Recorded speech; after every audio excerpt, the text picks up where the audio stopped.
سیاستہ کی حدیث ہے، ایک دن حضور علیہ الصلوۃ والسلام کی بارگاہ میں حضرت ابو ہریرہ رضی اللہ تعالی عنہ حاضر ہوئے۔ جب وہ حاضر ہوئے نا تو روتے ہوئے آئے، رو رہے تھے۔ حضور علیہ الصلوۃ والسلام نے رونے کی وجہ پوچھی۔ حضور نے فرمایا ابو ہریرہ رو کیوں رہا ہے؟ میری بارگاہ میں آئے پھر بھی تو روئے، مزہ تو نہیں ہے نا؟ رحمت للعالمین نبی کی بارگاہ میں آ کے تو رو رہا ہے۔ عرض کی حضور رونے کی وجہ یہ ہے کہ میں تو مسلمان ہوں، میں اپنی ماں کو کہتا رہا کلمہ پڑھ کے مسلمان ہو جا مسلمان ہو جا، لیکن اس نے اسلام سے انکار ہی کیا۔ آج جب میں گھر گیا ہوں اور ماں سے کہا نا کہ اماں کلمہ پڑھ کے مسلمان ہو جا، میں بھی جنتی تو بھی جنتی بن جا، تو حضور آج اس نے میری بھی گستاخی کی، مجھے بھی گالیاں دی، اور آپ کی شان میں بھی اس نے گستاخی کی ہے۔ حضور مجھ سے آپ کی گستاخی برداشت نہیں ہوتی، مجھے بڑی تکلیف ہوئی ہے، بڑا دکھ ہوا ہے میرے آقا، میں اسی وجہ سے رو رہا ہوں۔ آپ کرم کر دیں، دعا کر دیں، اللہ تعالیٰ میری ماں کو ایمان کی دولت عطا کر دیں۔ ذرا یہاں پر روک کے ایمان سے بتاؤ، آج اگر کوئی مولوی صاحب کہے جی نبی تو کچھ دے نہیں سکتا، اگر نہیں دے سکتا تو صحابی نبی کو کیوں کہہ رہا تھا حضور آپ میری ماں کے لیے دعا کر دیں؟ اگر وہ صحابی اپنے آپ کو نبی کے برابر سمجھتا تو خود نہ مسجد نبی میں تو بیٹھا ہوا تھا، وضو کر کے کہتا مولا میری ماں کو ہدایت دے دے، لیکن نہیں، صحابہ کا عقیدہ، صحابہ کا ایمان یہ تھا کہ جو چیز ہم نہیں مانگ سکتے حضور مانگے تو رب دے دیتا ہے۔ آئی سمجھ کے نہیں؟ اب انہوں نے عرض کی حضور آپ دعا کریں۔ حضور علیہ الصلوۃ والسلام بیٹھے بیٹھے حضور نے فرمایا اللہم اہد ام ابی ہریرہ، مولا ابی ہریرہ کی ماں کو ہدایت عطا فرما۔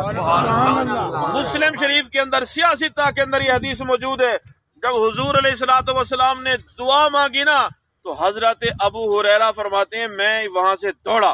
حدیث مبارک میں آتے ہیں حضرت ابو ہریرہ دوڑے، کھڑے ہوئے، دوڑ کے گھر کی طرف چلنے لگے۔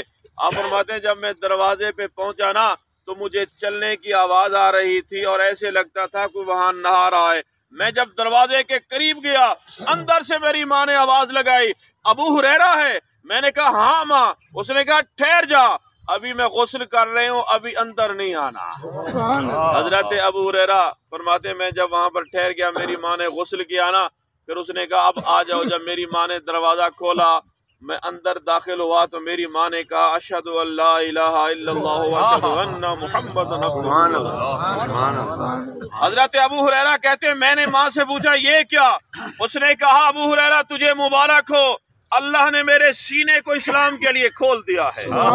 آپ فرماتے ہیں میں نے جب یہ دیکھا کہ وہ میری ماں کلمہ پڑھ کے مسلمان ہو گئی، حضرت ابو ہریرہ وہاں پر ٹھہرے نہیں، انہی قدموں سے دوبارہ حضور کی بارگاہ میں حاضر ہو گئے۔ عرض کی یا رسول اللہ دیکھیں اللہ نے آپ کی دعا کو قبول کر لیا ہے، اور اللہ نے آپ کی دعا سے میری ماں کو ایمان عطا فرما دیا۔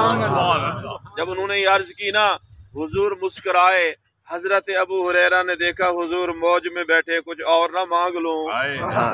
عرض کی حضور آپ کی دعا سے میری ماں کو ایمان تو مل گیا، اب ایک اور بھی کرم کرتے ہیں، دعا کریں، غریب ہوں جانتا کوئی نہیں ہے، اللہ مجھے اور میری ماں کو آپ کی امت کا محبوب بنا دے، آپ کی امت کے لوگ مجھ سے بھی پیار کریں، میری ماں سے بھی پیار کریں۔ حضور نے پتہ ہے کیا فرمایا؟ حضور نے پھر دعا کی مولا ابو ہریرہ کو بھی اس کی ماں کو بھی میری امت کا محبوب بنا دے اور میری امت کی محبت ان کے دلوں میں ڈال دے۔ آج ابو ہریرہ کے نام کو کوئی نہیں جانتا، ان کے خاندان کو کوئی نہیں جانتا، لیکن خدا کی قسم ابو ہریرہ کا نام آئے نا تو مسلمان خوش ہو جاتا ہے۔ یہ میرے نبی کی دعا ہے۔ اور حضرت ابو ہریرہ سے کہتے ہیں پوچھا گیا کہ ابو ہریرہ تو دوڑ کے کیوں گیا تھا؟ ایسا ایسا بھی جا سکتا تھا، کوئی ٹھہر کے جا سکتا تھا۔ تو حضرت ابو ہریرہ نے کہا میں دوڑ کے جا رہا تھا، میں دیکھنا چاہتا تھا کہ میں پہلے پہنچتا ہوں کہ رسول کی دعا پہلے پہنچتی۔ تو پھر کیا ہوا؟ کہتے میں تو ابھی دروازے سے بھی باہر تھا، میں نے دیکھا کہ میرے نبی کی دعا میری ماں کے پاس میرے گھر میں پہلے پہنچ گئی۔ سمجھ آئی کہ نہیں آئی؟ اللہ کے بندو، اللہ خود کہہ رہا ہے میرے رسول کی بارگاہ میں آ جاؤ، میرے رسول کی